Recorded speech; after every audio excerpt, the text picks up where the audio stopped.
السلام علیکم دوستو، کیسے ہیں آپ سب؟ میں زبینہ فیاض ایک بار پھر آپ کے ساتھ میں شروع کر رہی ہوں ہم رقص بائے نائلہ تاریخ پارٹ 7۔ سجان، یہ سب کیا ہوا ہے؟ یہ سب ہو کیا رہا ہے؟ اسے شانوں سے تھامتا وحشت میں چیخ اٹھا تھا۔ ہمارے یہاں سے جانے کا وقت آ چکا ہے ہیشم۔ سجان کا لرزتا لہجہ اسے گنگ کر گیا تھا۔ اس کی جل تھل آنکھوں کو دیکھتا وہ یقین کرنے کی یا خود کو یقین دلانے کی کوشش میں تھا کہ اسے رہائی مل رہی ہے۔ وہ واپس اپنی دنیا میں جانے والا ہے، جہاں اس کی بیٹی، اس کی ماں اس کے انتظار میں ہوں گی۔ سجان اجلت میں اس کا بازو تھامے اپنے ہمراہ لیے بگی میں جا بیٹھی۔ اس کے ساتھ ہی بگی جیسے ہوا کے پروں پر اڑنے لگی تھی۔ مسلسل اس کا بازو گرفت میں رکھے سجان اس کے کاندھے سے لگی بمشکل خود کو سنبھالے ہوئے تھی۔ اس زمین کو چھوڑ جانا کوئی آسان مرحلہ نہیں تھا۔ بگی جنگل کی نیم تاریکیوں میں اڑی جا رہی تھی۔ دونوں اپنی جگہ پر خاموشی سے آنے والے وقت کے لیے خود کو تیار کرتے یہ سفر طے کر رہے تھے۔ جانے کتنا وقت گزرا اور جانے وہ جنگل کا کتنا اندرونی حصہ تھا جب اعتراف سے نمودار ہوتے گھوڑ سوار بگی کے ساتھ ہی اپنے گھوڑے دوڑاتے اس سفر میں شامل ہو گئے تھے۔ ہیشم بری طرح چونکتا ان گھوڑ سواروں سے خطرہ محسوس کر رہا تھا، مگر سجان پرسکون تھی، ایسے جیسے وہ ان گھوڑ سواروں کی آمد سے پہلے سے واقف ہو۔ صبح کی پھوٹتی اولین کرنوں نے رات کی تاریک چادر کو ابھی چیرنا شروع کیا تھا جب بگی گھوڑ سواروں کے گھیرے میں گھنے جنگل کے باہر دریا کے ساحل پر آ رکی تھی۔ ہیشم کے لیے یہ سب کسی خواب جیسا تھا یا پھر وہ کسی خواب سے باہر نکل آیا تھا۔ سجان کی تقلید میں وہ بھی بگی سے اتر گیا۔ دوسری جانب حام بھی اپنے ساتھیوں کے ساتھ اس کے سامنے آ رکا تھا۔ رانی صاحبہ، آپ جانتی ہیں کہ اس دریا کو عبور کر کے آپ کو کہاں تک پہنچنا ہے۔ میں بہت خوش ہوں کہ اپنے باپ سے کیا گیا ایک وعدہ تو پورا کر رہا ہوں۔ آپ کو غدار سلطان کی قید سے نکال کر بحفاظت ریاست سے باہر نکالنے کے بعد اب میں اور میرے سپاہی دیر نہیں کریں گے محل پر حملہ کرنے میں۔ سلطان کے حساب اور انجام کا وقت آ چکا ہے، حام بھپرے ہوئے جوش لہجے میں بولا تھا۔ حام، میرے چچا کو اذیت مت پہنچانا، وہ ہتھیار ڈال دے تو ان کی جان مت لینا، ان کے خاندان کو بحفاظت ریاست سے باہر نکال دینا، بدلہ ان سب سے نہ لینا۔ سجان کے لرزتے لہجے سے اندازہ کیا جا سکتا تھا کہ وہ شدید اذیت اور غم میں مبتلا اپنے آنسو ضبط نہیں کر پا رہی تھی۔ یہ آپ کی فطری رحم دلی ہے رانی صاحبہ، آپ اپنے باپ کے قاتل اور ایک ظالم کے لیے بھی اپنے دل کو سخت نہیں کر سکتی۔ اطمینان رکھیں، اب ہماری ریاست میں صرف انصاف ہوگا، باقی سب ویسا ہی ہوگا جیسا آپ چاہتی ہیں۔ ظالم اور ظلم کا خاتمہ کرنے کی جنگ میں اگر میری جان کام آ گئی تو یہ میری خوش نصیبی ہوگی، اور اگر زندگی نے ساتھ نہ چھوڑا تو بہت جلد خوشخبریوں کے ساتھ آپ کی خدمت میں حاضری دوں گا۔ مجھے اپنے لوگوں کی آزادی کی جنگ لڑنے جانا ہے، لیکن آپ کو آزادی کی پہلی صبح مبارک ہو۔ ہاں، مجھے یقین ہے آزادی تمہاری راہ بھی تک رہی ہے۔ کیشیا کا بہت خیال رکھنا، اپنے باپ کے بعد وہ میری جدائی کا صدمہ نہیں سہ پائے گی۔ مجھ سے وعدہ کرو، وہ اگر میرے پاس آنا چاہے گی تو تم اسے نہیں روکو گے۔ سجان نم لہجے میں ہی بول رہی تھی۔ میں آپ سے وعدہ کرتا ہوں، کیشیا کا خیال اپنی جان سے بڑھ کر رکھوں گا، اس کی ہر خواہش میرے لیے حکم کا درجہ رکھتی ہے۔ سجان کو یقین دلا کر وہ خاموش کھڑے ہیشم کی طرف متوجہ ہوا تھا۔ دوست، تم پر بھروسہ کرنے کے لیے اتنا ہی کافی ہے کہ رانی صاحبہ نے تم پر بھروسہ کیا ہے اور اپنی آزادی کے اس سفر میں تمہارا انتخاب کیا ہے۔ یہ جہاں تک تمہیں ساتھ رکھنا چاہیں، کم از کم وہاں تک ان کے بھروسے کو توڑنے کی غلطی مت کرنا، ورنہ میرے لیے مشکل نہیں ہوگا دنیا کے کسی بھی کونے میں تم تک پہنچنا۔ حام جانے اسے تاکید کر رہا تھا یا خبردار، مگر ہیشم کو پرواہ نہیں تھی۔ وہ تو بس اسی کشتی تک جلد از جلد پہنچ جانا چاہتا تھا جو اسے واپس اس کی دنیا میں لے جانے والی تھی۔ رات کی تاریکی کا غلبہ آہستہ آہستہ ختم ہونے والا تھا۔ پرسکون دریا کے سینے پر تیزی سے بڑھتی جاتی موٹر بوٹ کا شور بھی سجان کو سنائی نہیں دے رہا تھا۔ اس کی نظر ساحل پر ہی ساکت تھی، جہاں حام اپنے ساتھیوں کے ساتھ موجود اوجھل ہونے لگا تھا۔ آنسوؤں کا خاموش سیلاب تھا جو اس کی آنکھوں سے رواں تھا۔ زندان میں سانس لیتے ہوئے اس نے سب ہی کچھ تو گنوا دیا تھا۔ ایک زمین تھی جس میں اس کی بھیڑیں تھیں، اس زمین پر چلتی ہواؤں میں اس کے باپ دادا کی خوشبو بسی تھی، مگر آج وہ اس زمین، اس خوشبو سے بھی دور ہو گئی۔ لیکن اپنے لوگوں، اپنے باپ دادا کے وفاداروں کے لیے اس کی یہ قربانی بھی کم ہے، وہ جانتی تھی۔ سب کچھ جانتے ہوئے بھی دل میں کچھ ڈوب رہا تھا، سانس لینا کٹھن ہوتا جا رہا تھا۔ گھٹی گھٹی سسکیوں کے ساتھ اس نے گھٹنوں میں چہرہ چھپا لیا تھا۔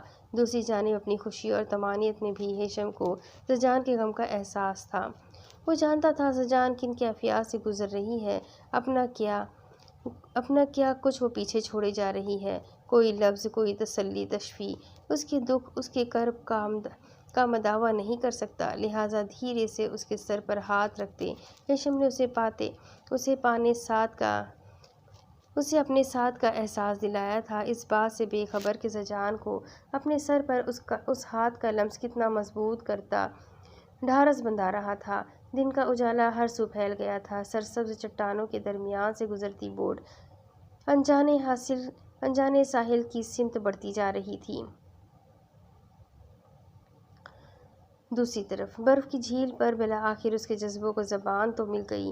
کہیں نہ کہیں یہ یقین کامل تھا کہ دل میں پنپتے یہ مہکتے جذبے شرف قبولیت بھی حاصل کر چکے ہیں، مگر برفیلی ٹھنڈ میں رات گئے منجمد جھیل پر اسکیٹنگ نے مرجان کے تھکے ماندے اعصاب پر کچھ اچھے اثرات نہیں چھوڑے تھے۔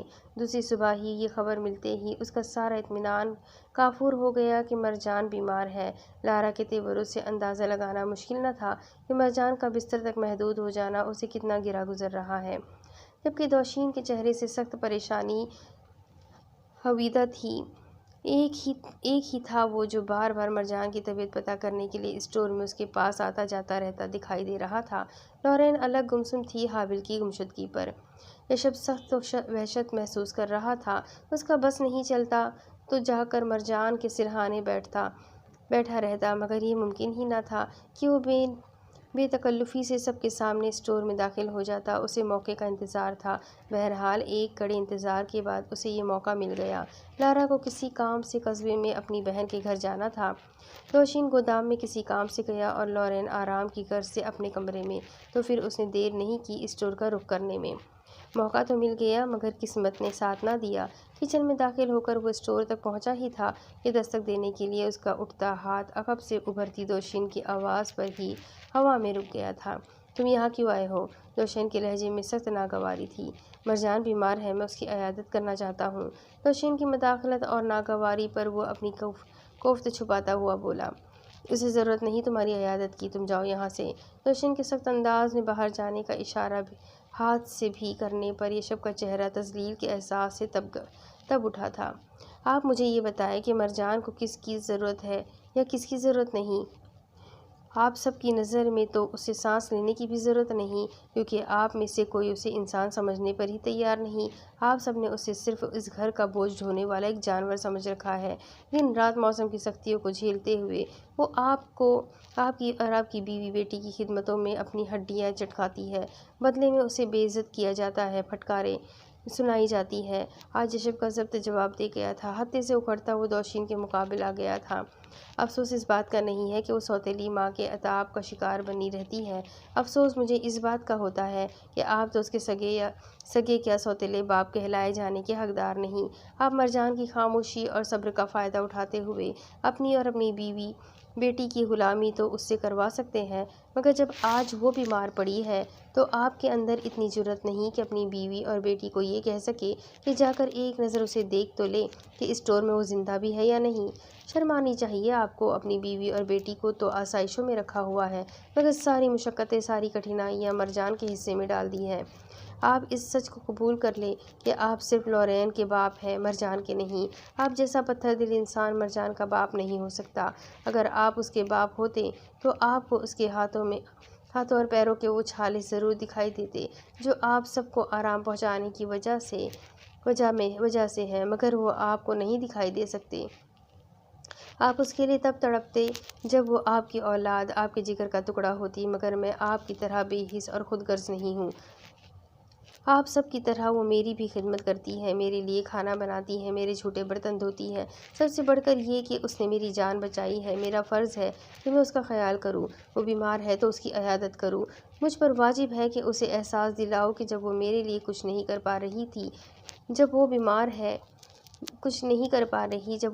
ہے، تکلیف میں ہے، تب بھی وہ میرے لیے اہم ہے، قابل عزت ہے۔ وہ تنہا نہیں، میں اس کی بیماری میں بھی اس کے ساتھ ہوں، کم از کم میں اتنا تو اس کے لیے کر سکتا ہوں، کیونکہ مجھ میں انسانیت باقی ہے۔ سرخ بھپرے چہرے کے ساتھ خاموش ہوتا وہ ایک پل کے لیے اسٹور کے دروازے پر کھڑی مرجان کی طرف متوجہ ہوا۔ وہ کافی نڈھال اور زرد دکھائی دے رہی تھی، مگر اس وقت وہ دوشین کی طرف متوجہ تھی، جس کا جھریوں زدہ چہرہ مرجان سے زیادہ زرد اور بیمار نظر آنے لگا تھا۔ یشب منتظر تھا کہ دوشین جواباً کچھ بولے گا، مگر اس وقت اسے شدید قسم کا جھٹکا لگا جب دوشین ایک زخمی نگاہ پہلے مرجان پر اور پھر یشب پر ڈالتا چپ چاپ لڑکھڑاتے قدموں سے وہاں سے چلا گیا۔ یشب، اگر لورین نے تمہیں یہ سچ بتا دیا تھا کہ نہ وہ میرے باپ ہے اور نہ میں ان کی بیٹی، تو یہ سچ تمہیں ڈیڈی کے سامنے نہیں کہنا چاہیے تھا۔ مرجان کے شدید تعصب زدہ لہجے نے دوسرا جھٹکا اسے لگا دیا تھا۔ تم نے اس انسان کو بہت تکلیف پہنچائی ہے جس نے میری ماں اور میرے لیے اپنی زندگی تیاگ دی ہے۔ صرف میری وجہ سے میرے لیے وہ اپنی بیوی کے سامنے سر جھکائے رکھتے ہیں، کیونکہ میں اس گھر کا سکون درہم برہم نہیں ہونے دینا چاہتی۔ اس گھر کے لیے ہر مصیبت میں اپنی مرضی سے ہر مشقت میں اپنی مرضی سے اٹھاتی ہوں۔ ڈیڈی کے احسانات کے سامنے میری یہ مشقت کچھ وقت نہیں رکھتی۔ تمہیں کوئی حق نہیں تھا ان کو اس طرح دکھ پہنچانے کا۔ مرجان، میرا یقین کرو، میں خود دنگ ہوں تم سے یہ سچ سن کر۔ لورین مجھے ایسا کچھ نہیں بتایا جس سے مجھے شک ہوتا کہ دوشین اور تم۔ میرا تو دماغ معاف ہو رہا ہے۔ میں نے تو وہ بات غصے میں ان کو یہ احساس دلانے کے لیے کی تھی کہ ان کو یاد آ جائے کہ تم بھی ان کی اولاد ہو۔ میں جانتا ہوں مجھے حق نہیں تھا ان سے وہ سب کچھ کہنے کا، مگر تمہارے لیے تو بولنے کا حق تو ہے مجھے۔ اب تم یہ مت کہنا کہ مجھے اتنا بھی حق نہیں۔ میں اس معاملے میں تم سے مزید کچھ کہنا سننا نہیں چاہتی۔ شدید برہمی سے مرجان اس کی بات کاٹ کر بولی اور پھر ایک جھٹکے سے اسٹور کا دروازہ بند کر دیا تھا۔ سن کھڑا وہ کچھ دیر تک بند دروازے کو دیکھتا رہا تھا۔ دستک دینے کی ہمت نہ ہوئی۔ یوں بھی مرجان اس پر کافی برہم تھی، سو منظر سے غائب ہو جانا ہی مناسب لگا۔ گھر سے نکل کر قصبے کے بازار کا رخ کرتے ہوئے اس کی ذہن میں کئی سوال اٹھ رہے تھے۔ اس کے لیے یقین کرنا ہی مشکل ہو رہا تھا کہ مرجان دوشین کی بیٹی نہیں۔ پھر مرجان کون تھی؟ اس کے ماں باپ کون تھے؟ کہاں ہے؟ سوالوں کے ساتھ الجھن بھی بڑھ رہی تھی۔ دوشین کا سامنا کرنے کی اس میں ہمت نہیں تھی۔ مرجان سے کوئی سوال کر کے وہ اپنے اور اس کے درمیان بڑھتی قربت اور محبت کو کوئی نقصان نہیں پہنچانا چاہتا تھا۔ مناسب یہی تھا کہ اپنی الجھن اور سوالوں کو وہ کسی اور موقع اور وقت آنے تک دل میں دبا رکھے۔ بیٹری سے چلنے والی لائٹ نے مختصر سے کمرے کو روشن کر رکھا تھا۔ باہر برفانی جھکڑوں کے ساتھ برف گر رہی تھی، جبکہ اندر آتش دان میں بھڑکتی آگ نے کمرے کی فضا میں حرارت برقرار رکھی ہوئی تھی۔ کھڑکی کے بھاری شیشوں کے پار برف کی دھند میں کسی غیر مرئی شے کو تکتا کسی سوچ میں گم تھا جب خاموشی میں ابھرتی آہٹ نے اسے چونکا دیا۔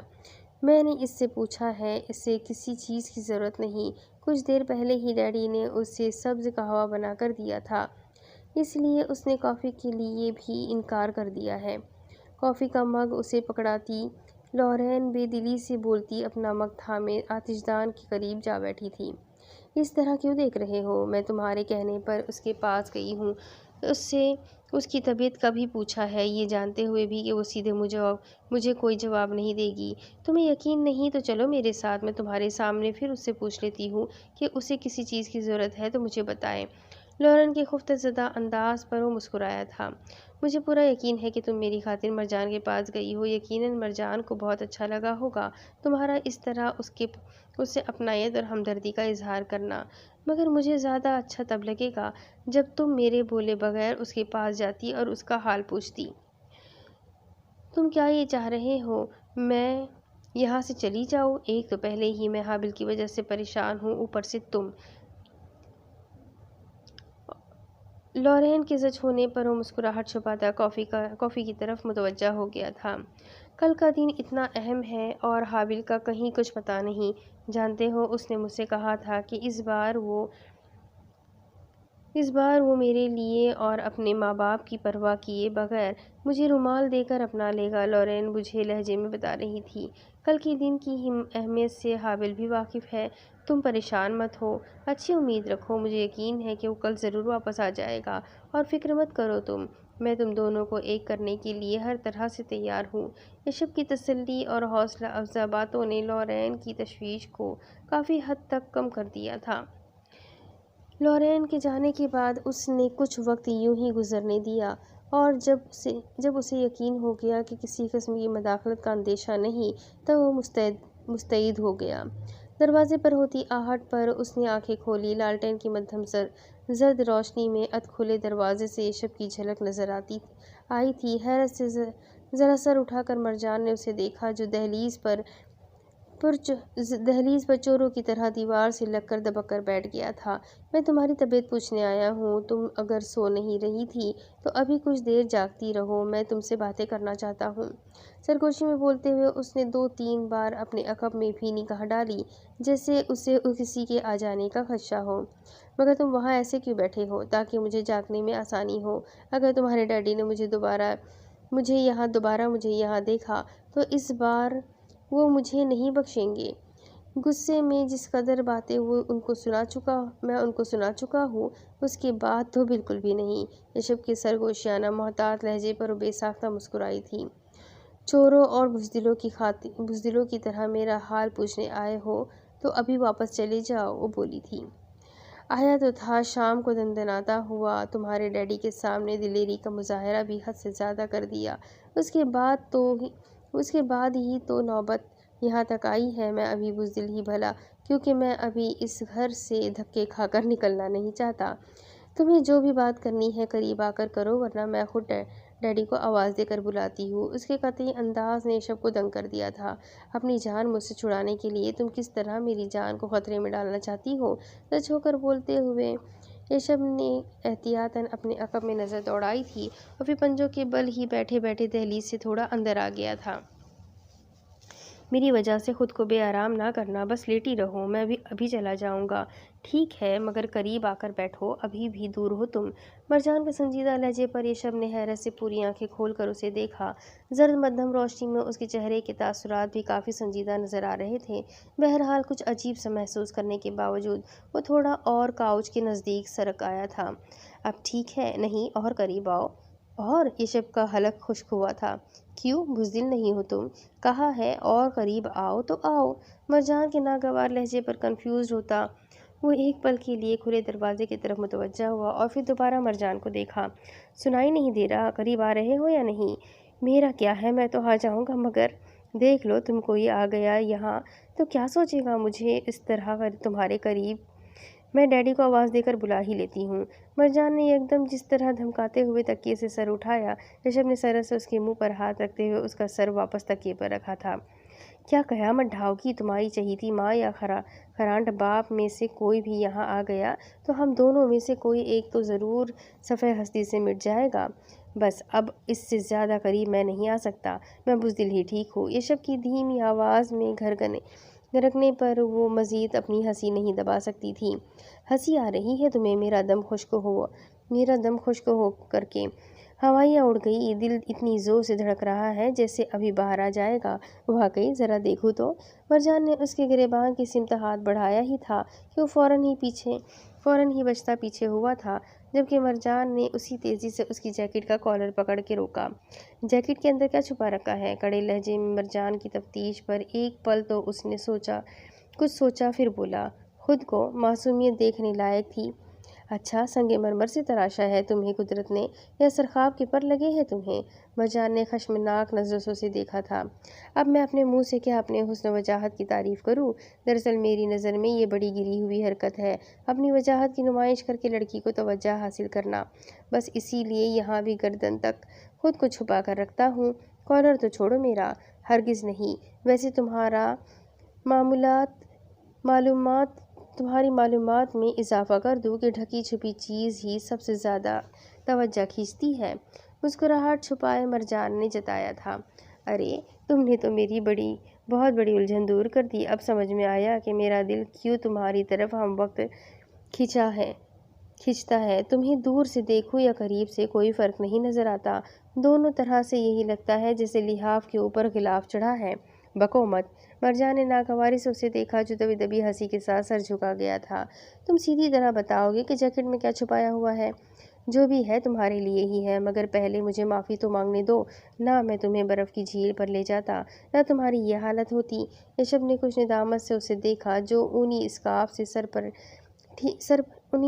پر ٹھیک کرتی سنبھل کر بیٹھ گئی تھی۔